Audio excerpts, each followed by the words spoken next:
हम सफ़र से निकलेगा, ना हम नसी से निकलेगा, हमारे पाँव का कांटा बस हम ही से निकलेगा। आवाम को जोहार, सलाम, नमस्कार। लाइव इंडियन गार्ड से मैं मल्लिका और आज लाइव इंडियन गार्ड की टीम मौजूद है धनबाद सर्किट हाउस में। वैसे विधानसभा चुनाव की तैयारी लगभग सभी दल कर रहे हैं, लेकिन तीसरे विकल्प जिसकी आज मैं बात करूंगी JBKSS की, आज का दिन इसलिए भी खास रहा JBKSS के लिए क्योंकि विधानसभा चुनाव को लेकर के 6 प्रत्याशियों के नाम की घोषणा की गई।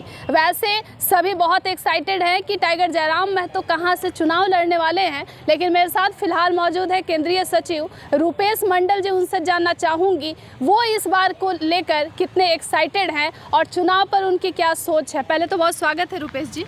पहले तो आपको भी जोहार और इंडियन गार्ड के जितने भी व्यूवर्स हैं सभी को खतियानी जोहार। क्या लग रहा है इस बार विधानसभा चुनाव में JBKSS क्या खास करने वाला है?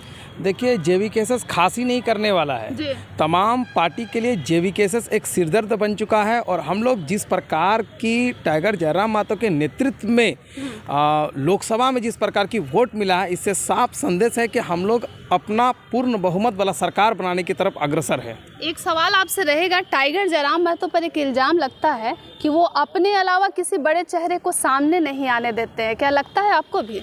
नहीं, ऐसा नहीं है। देखिए, जो लोगों को लगता है कि जो दल छोड़ने वाले लोग हैं वही लोग ये आरोप लगाते हैं।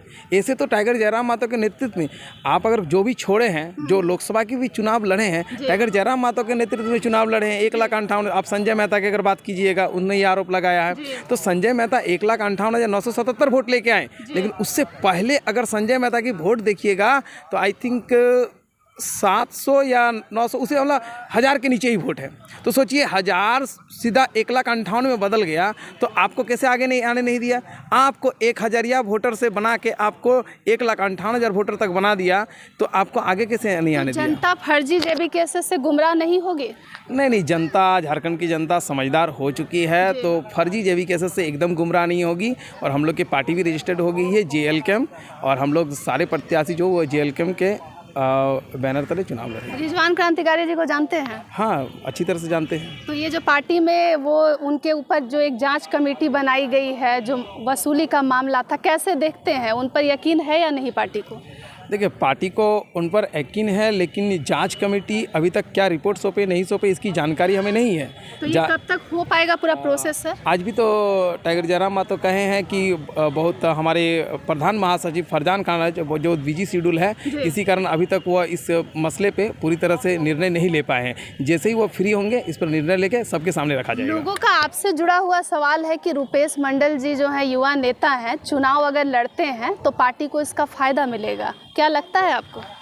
हाँ, डेफिनेटली पार्टी को हम तो हमेशा चाहते हैं, रूपेश मंडल ही क्यों, जो भी पढ़ा लिखा लोग हैं वो चुनाव में आना चाहिए, राजनीति करना चाहिए। जितना दिन अगर पढ़े लिखे लोग अगर राजनीति से दूर रहेंगे, ना हमारे देश की विकास होगी, ना हमारी झारखंड राज्य की विकास होगी। तो जो लोग ये सोच रहे हैं कि आप भी एक प्रत्याशी के तौर पर आपका भी नाम लिया जाए, उन लोगों को क्या कहना है? हाँ, मतलब हम कोई चीज़ से पीछे नहीं हटते हैं। अगर टाइगर जयराम महतो ये संगठन अगर प्रत्याशी के रूप में देखना चाहते हैं तो हम ये इससे पीछे नहीं हटेंगे। तो सारी जिम्मेदारी को फिर निभाना है एकदम पूरी निष्ठा से, सारी जिम्मेदारी को निभाएंगे। अभी हाल में ही चिराग पासवान जी धनबाद आए हुए थे, रैली में वही उत्साह दिखा जैसा कि टाइगर जयराम महतो के सभा में होता है। जो युवा है वो स्टेज तोड़कर उनसे मिलने को एकदम बेताब हो गए। कैसे देखते हैं उनकी लोकप्रियता को? और केंद्र का कोई अगर एक बड़ा नेता अगर यहाँ सामने आता है तो लोगों के मन में कुछ इधर उधर जो हलचल होती है, कैसे देख रहे हैं?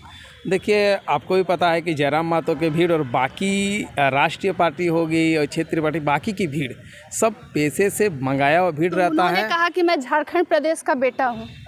अब कोई भी अगर कहेगा कि हम झारखंड प्रदेश का बेटा हूं, हम बार बार हमारे जयराम महतो बोलते आप प्रदेश का बेटा रहे, भाई रहे, सब कुछ रहिए, लेकिन ये जो हक है ये झारखंडी को मिलेगा। आप बेटा करें तो हम भी बोल देंगे कि हम वहाँ के बेटे हैं, क्योंकि आपको जहाँ पे जिस तरह का सम्मान मिलेगा आप डेफिनेटली वहाँ कह सकते हैं कि हम उसके बेटा है, लेकिन हक अधिकार से आपको वंचित रहना पड़ेगा। जो झारखंड के लोगों का हक है वो झारखंड के लोगों को हक देना पड़ेगा। महिला मोर्चा जो है खास करके JBKSS में, आपको क्या लगता है कि किन किन सीटों से महिला प्रत्याशियों को उतारा जाएगा, कोई आइडिया?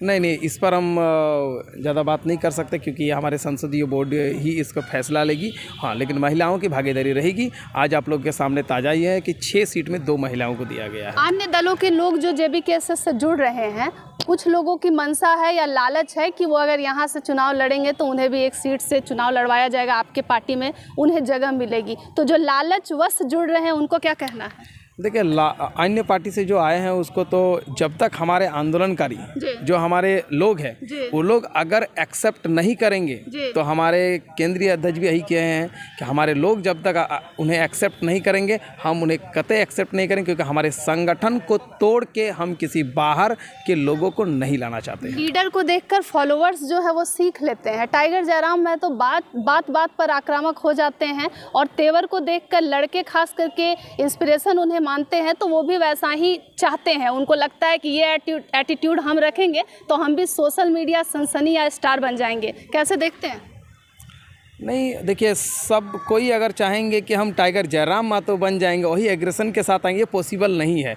जयराम मातो ने जब ये आंदोलन शुरू किए हैं और जिस तरह से लोगों की समस्याओं को देखा तो डेफिनेटली लगा कि ये एग्रेशन सही है और पूरे झारखंड के खास करके शोषित और पीड़ित वर्ग जो है वो एग्रेशन से बहुत ज़्यादा जयराम मातो से प्रभावित। कैमरे को देखकर टाइगर जयराम तो ऐसा तो नहीं करते हैं? नहीं, ऐसा नहीं है। वो तो आप लोग देखेंगे, कैमरे नहीं चलाएंगे तो पर भी, क्योंकि अब जहाँ जनता की समस्याओं को सुनते हैं और जब ऐसी समस्याओं को सुनते हैं तो टाइगर जयराम मातो खुद एग्रेसिव हो जाते हैं, होना नहीं चाहते। जयराम मातो के लोग बोलते हैं कि जयराम मातो बहुत एग्रेसिव होते हैं।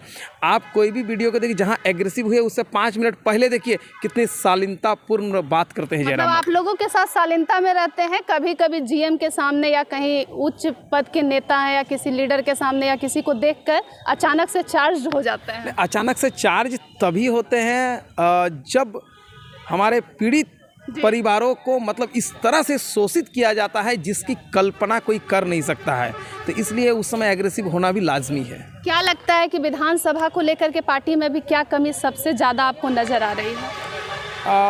कमी तो ऐसे नहीं बोल रहे, लेकिन नई पार्टी है, हम लोग सीख रहे हैं, हम लोग हर बूथ तक पहुंचने का कोशिश कर रहे हैं। कहीं कहीं नाकामी रह जाती है, जिस प्रकार लोकसभा में हुई है कि कहीं कहीं बूथ में हम लोग की नाकामी रह गई, पहुंच नहीं पाई, लेकिन उस नाकामी को पूरा करने का भरपूर हम लोग कोशिश कर रहे हैं। क्या कुछ लोग टाइगर जयराम महतो से इसलिए जुड़े हैं क्योंकि उनके पास अच्छी खासी लोकप्रियता है?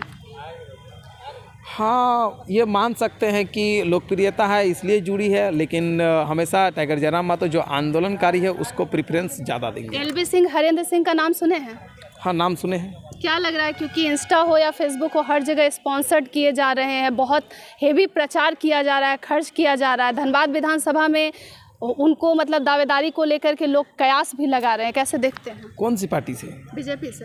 हाँ, तो ये हम लोगों के बारे में ये नहीं, क्योंकि हम लोग खुद के पार्टी को देख रहे हैं और अन्य को नहीं देखते। अन्य को नहीं देखते, कौन किसे टिकट दे रहे हैं, कौन पैसे वाले हैं, हमें उससे कोई संपर्क नहीं है। चलिए, आप सुन रहे थे, यह है रुपेश मंडल जी, युवा नेता हैं और हो सकता है भविष्य में अगर 1 महीने के अंदर या 10-15 दिनों के अंदर इनके नाम अगर आपके सामने भी आ जाएं तो कोई हलचल की बात नहीं है। ज़मीनी स्तर पर काम भी कर रहे हैं और अपने पार्टी के लिए आज हमारे चैनल पर कुछ बात भी रख पाए हैं। वैसे कहीं और जाने की ज़रूरत नहीं है, अन्य खबरों के लिए सिर्फ जुड़ना है तो जुड़ सकते हैं लाइव इंडियन गार्ड के साथ।